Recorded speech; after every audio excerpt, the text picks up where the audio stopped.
It's like too much too soon. It creates a codependent bond. The time is ticking before you will be gone. We all have missed these couples confession videos. So I'll be watching a couple confessing about their love and how they met and what they mean for each other, kind of secretly when the other person doesn't hear. Let's see what we can learn from their body language and reading between the lines. Proceed. You still give me butterflies, like really bad. Don't worry, I still feel like a giddy schoolgirl every time you call.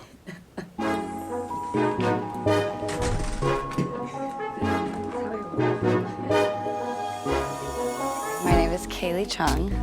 We've been together for 10 months. My name is Peter Knight. Definitely like a different kind of special, nothing that I've felt before. My first question for you, how you two met?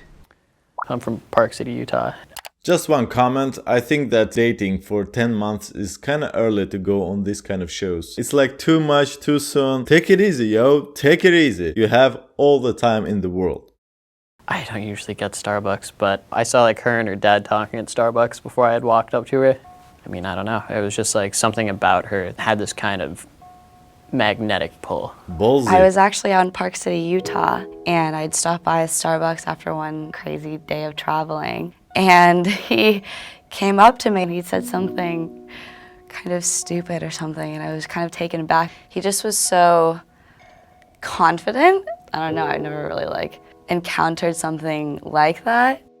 One comment here. You see how she mentions that he started with some kind of a stupid remark. But regardless, she became very enticed because he was confident. It goes to show that it's more about the confidence, the aura, assertiveness that you project than what you're trying to say. The conversation per se doesn't matter so much. A woman wants to see whether you can carry a conversation.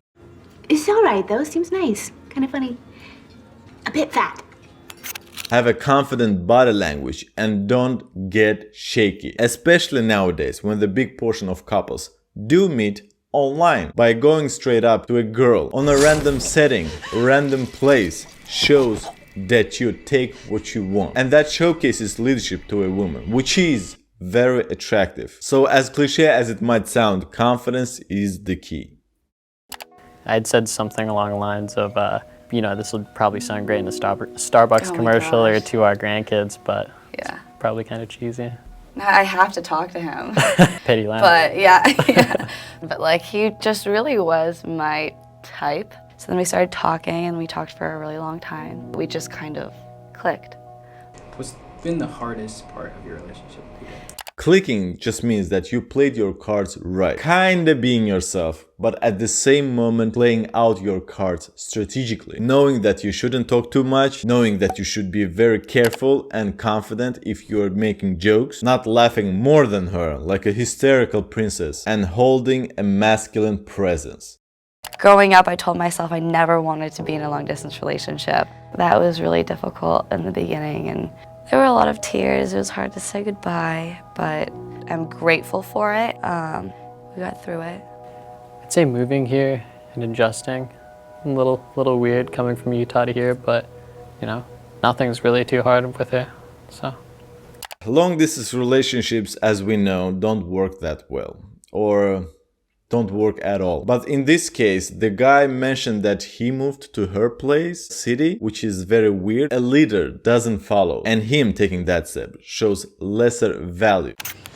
Leave me alone, John. Don't kill the messenger, I'm just telling how it is. I've heard myriad of stories where the guy moved to the city, abandoned his university studies just so he could be with his beloved one.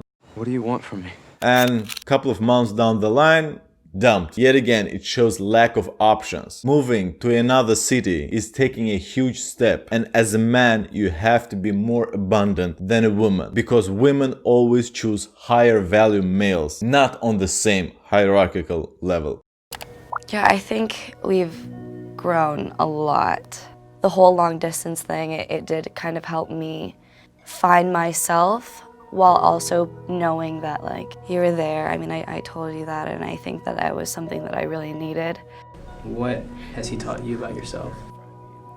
I'm gonna cry.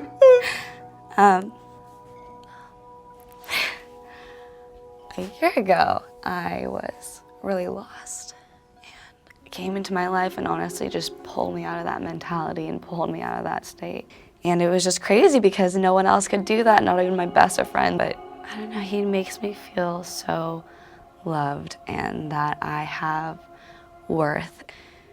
A huge red flag here, and let me tell you why. It's not your job to fix somebody else. And although it sounds very fine and dandy that he could help another person to heal herself when nobody else could help with that, it creates a codependent bond. She becomes much more dependent on him. She sees him as this symbol of wholeness, of self-worth and love, and so on and so forth. Of course, it doesn't have to apply on this couple per se, but in generally speaking, that's how it works. It becomes a damsel in distress and savior dynamic, he being her guardian, which is not romantic at all.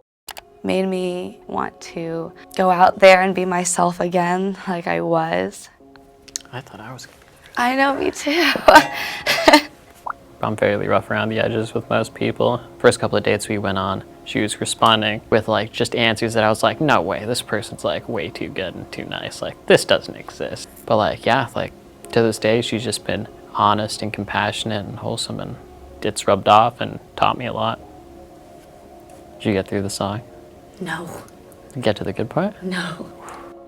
I said that I'm so grateful for you for bringing me back to my family and my friends and to this world. I'm just gonna hold my breath for a minute. As a guy, your objective is not to be emotional. As a guy, your objective is to show the way. And being emotional signals to a woman that you are too soft to hold the ground and not lose the composure when dire situations arise. Yet again, it's not black and white, I speak in generalities. But we have to do that in order to analyze this kind of a behavior. I've just always known her as such an amazing person, and it's a blessing for me to hear that. And for me to know that I've been able to bring her back. You still give me butterflies. And also, as a man, you have many points on which you are being judged by a woman in a relationship. So just because you lose some points here and there doesn't mean that you cannot compensate with other parts of your whole package. When a woman chooses or stays with a man, she grades him after many different points and criteria that make up the holistic picture of the kind of man that she could be attracted to. Of course, your job is to not lose too many points along the way, because she will be testing, don't get it twisted. And if you get soft on her, she will give you some subtle signals to get your act right. Otherwise, the time is ticking before you will be gone. And I tell my friends that, and I tell them that they should feel that way. This is how guys are supposed to treat you, because I feel like whenever I'm around you, I just glow. Being compassionate, like you're always one step ahead of me. You see, this is exactly what I meant. She feels kind of codependent, and that's not a healthy sign. You have to be able to see yourself from the side, not seeing your partner as your savior, and being able to objectively analyze the current state of your relationship so you don't get blinded by that codependent dynamic. So thank you for teaching me, if anything. I'll be patient till the end of time with you. And I love you.